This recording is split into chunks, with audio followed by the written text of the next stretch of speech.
It's Wednesday, August 26th, 2020. Last night was the third night of rioting,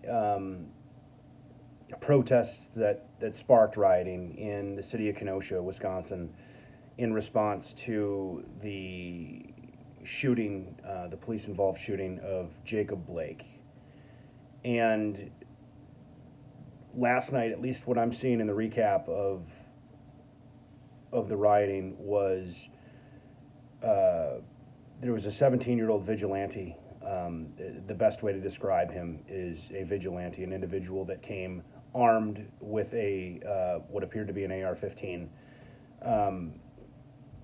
to a demonstration.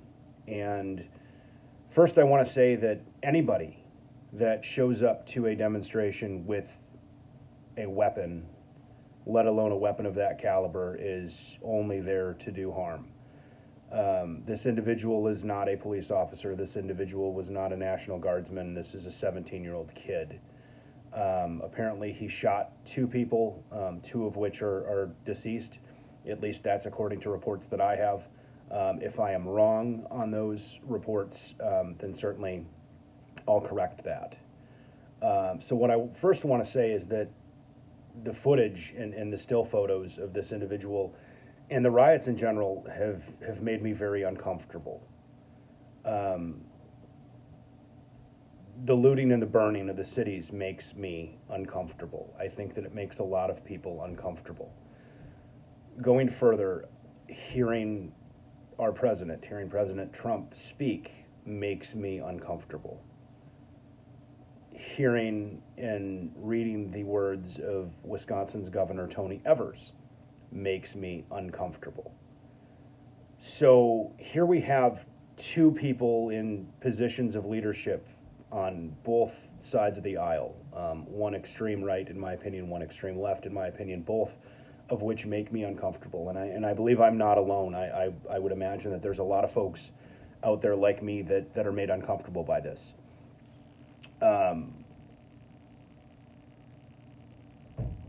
Maybe the fact that we're uncomfortable about this, and maybe the extremism, the words of the president, the words of the governor, the rioting, the extremism of the actual acts that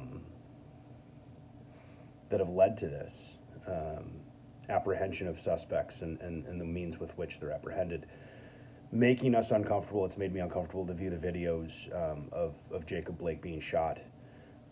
What doesn't make me uncomfortable in comparison to these things is the actual topic of racism, which is funny because, and it's not funny, it's ironic. I'm pushing 40, and I'll say that I've been cognizant for 30 of my 40 years in terms of social awareness. Anything prior to 10, I probably wouldn't have been aware, wouldn't have been able to make my own decision or form my own opinion on. But in 30 out of 40 years, so the past 30 years, racism and the topic of racism has been a topic that has been uncomfortable for a lot of us, a topic that we don't want to broach, a topic that our parents have just kind of, we don't want to talk about that. What's happening now is all of these crazy events and all of these responses and all of these things that are triggering responses are so extreme, and they make me so uncomfortable that the actual topic of racism is something that I would much rather discuss. And maybe I'm alone, but I doubt it. I think that there's a lot of us that are so uncomfortable with everything else that's happened. Maybe the time is right, and maybe the time has been right for 30 or 40 years, and we've just pushed it under the rug for so fucking long that we can talk about it. Because that doesn't make me as uncomfortable as what I'm seeing right now. Let's step out of our comfort zone. Let's have that conversation. Let's have that conversation about racism. Let's have that conversation about sexism. Let's have that conversation about rights in the LGBTQ community, things that our parents, things that folks that we looked up to for the last 30 years have made taboo. Conversations that we don't want to broach, let's broach those conversations, and let's broach those conversations as fast as we can. Let's come together.